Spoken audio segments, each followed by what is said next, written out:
And this woman called herself chastising my son. Well, it got back to me, and I went to the minister at the time and told him about it. And he said, okay, Brother Bill, I'm going to handle it. Guess what? He didn't do shit. But you know what? Karma's a motherfucker, ain't it? This lady got one son who I just read in the paper got put in jail because he was a former employee of a convenience store, never turned his key in, and he went back like a dumbass and robbed the fucking store. Now, I laughed my ass off about this because you raised your kids to be better than anybody in the church. My sons, at the time, wanted to be a part of something. But when they kept looking around and they saw all of your raggedy ass kids taking front stage, they was like, Daddy, I don't want to go to church. So I said, you ain't got to go. So the next time that you are in a situation to where you find yourself believing what somebody says, follow your heart, not your mind. And keep remembering that a minister, a pastor, is a man.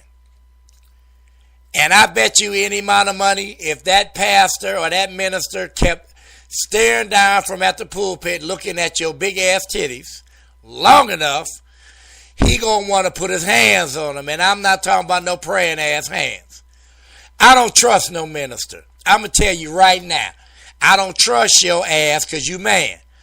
This is why I've taken a stand in my life that I am spiritual. A spiritual person is different than a religious person. A religious person is somebody that goes to church for a fucking label. You go to church because the choir sound good. You go to church because they are having a bake sale, a barbecue sale. You ain't going to the church to save your soul. You worried about what the people gonna think of your ass. But this church, First Antioch Baptist Church right now, they got more demons in that church than a Stephen King novel. So if anybody who's a member or used to be a member of First Antioch Baptist Church is listening, you know what I'm telling your ass is the fucking truth. So go on my page and talk shit on me, because whatever you done said about me, guess what? I done said it about myself. And for you people out there that are tripping because of what I'm saying, guess what? I really don't care nothing about you. Turkey no more? Oh, jump for that last guy. Why I gotta be owing you? I was prom queen of King High School. This is beneath me. That used to be the prom queen, now you ain't nothing but the prom fiend. Look at you now, look at you. Hey! Hey, what? Hey, what? Did I hook you up? Did I walk down 6 blocks to get that pipe from the Iranian motherfucker couldn't speak English, but still trying to beat me out of 5? Did I speak to your old ass mother this morning after the bitch called me a homeless bastard? Right? Yeah! Then you add all that up, and the fact that I'm a man that can beat your motherfucking ass. I see this monster. Hey! Get the fuck out! Stop beating my cunt!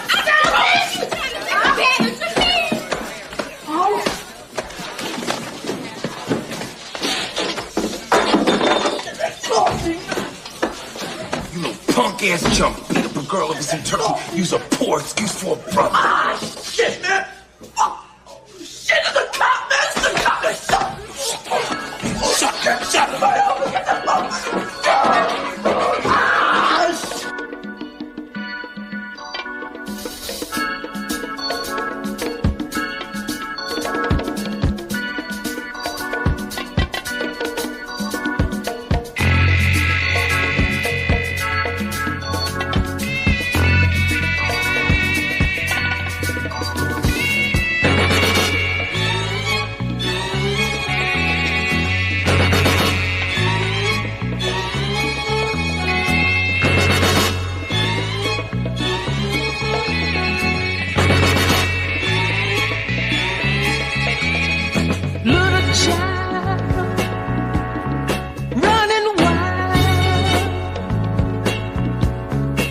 such a while. You see, he never smiled. Broken home, father gone, mama tired, so is all alone. Kinda sad, kinda mad, ghetto child, thinking he's been had. In the back of his mind he said, didn't have to be here. You didn't have to love for me while I was just a nothing child. Why couldn't they just let me be, let me be, let me be, let me be?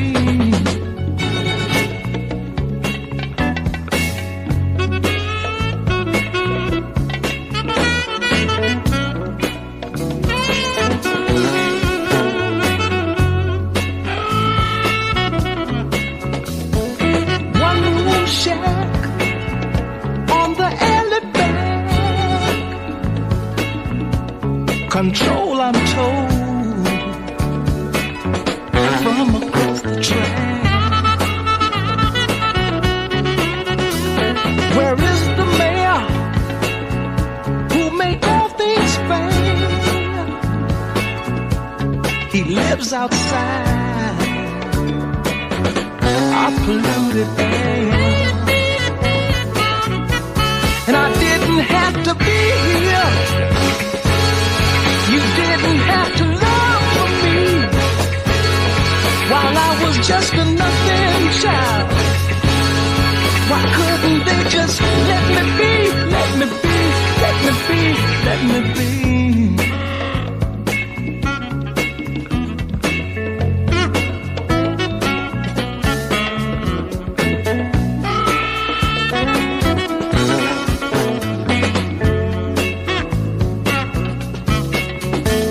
I got a Jones running through my bones. I'm sorry, son, but all your mind is gone. Painful rip in my upper heel. I guess it's time to take another trip. Don't care now what nobody say. I gotta take the pain away. It's getting worse a day by day, and all my life has been this way. Can't reason with the question man. Finance is all that he understands. You junkie mama cries, you know, would rip her, but I love her so. Love her so.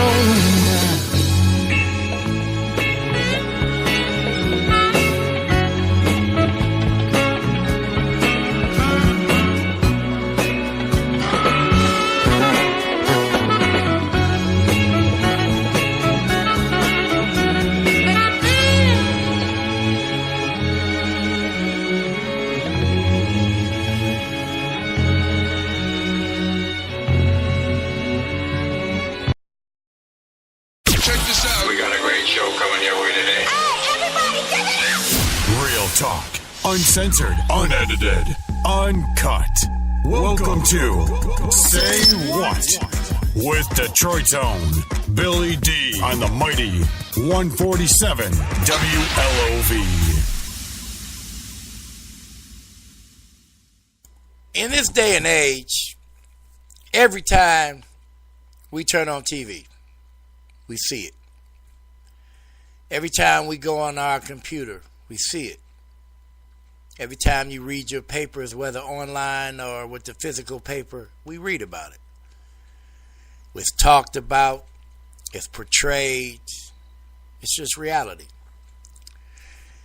And it is a very, very, very sad reality to to say the least. You kind of wonder, what has our world came to? Me, I've dealt with it personally.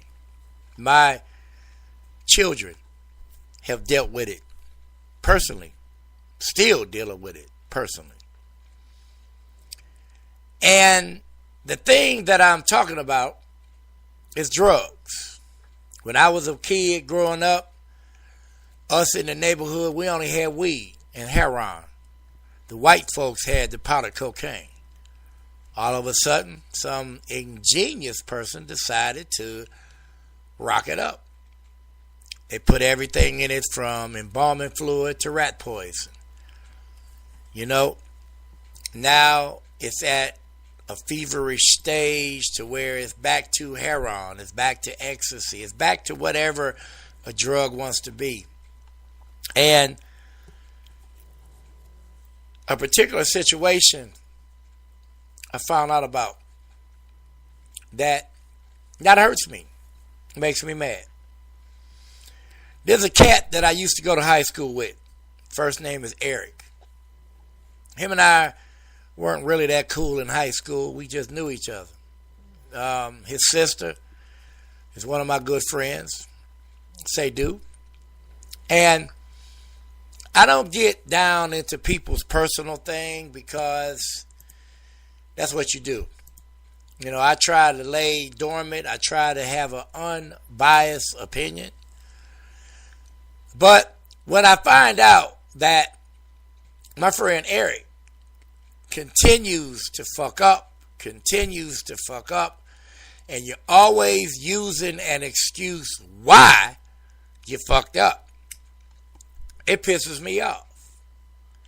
Because I understand that you have not accepted the fact that your mother and your father is gone. I know that you have not accepted the fact that the situation with you and your daughter's mother can never be rectified, all because of your domestic violence ass mentality that you have. But when you get to the point that you alienate or begin or finally alienate your sisters and their people with a very arrogant attitude like, oh, I can quit when I want to. Stop that motherfucking line, okay? Because you didn't grow up in the white neighborhood, nigga. You grew up in the 313. You grew up on the west side just like I did. And you knew, you saw firsthand what drugs did to our neighborhood. Now you need to stop telling motherfuckers that you only took a drink last week. You know you drank every motherfucking ass day. You are a habit that's going to die. And that memory that you cannot deal with of your mother and your father, that's going to be a memory that ain't nobody going to remember your ass. Now, I haven't seen you in 40 fucking years or something like that. Now, I know we all get old, but I saw your fucking picture on Facebook, and I was ready to send your sister a sympathy card because, nigga, you look like you were dead. Now, anybody else, I wouldn't give you 15 minutes. I wouldn't really give a fuck about your raggedy ass, but I know you, okay? Me and your sister are real good friends. And whenever I get the opportunity to talk to her, and I hear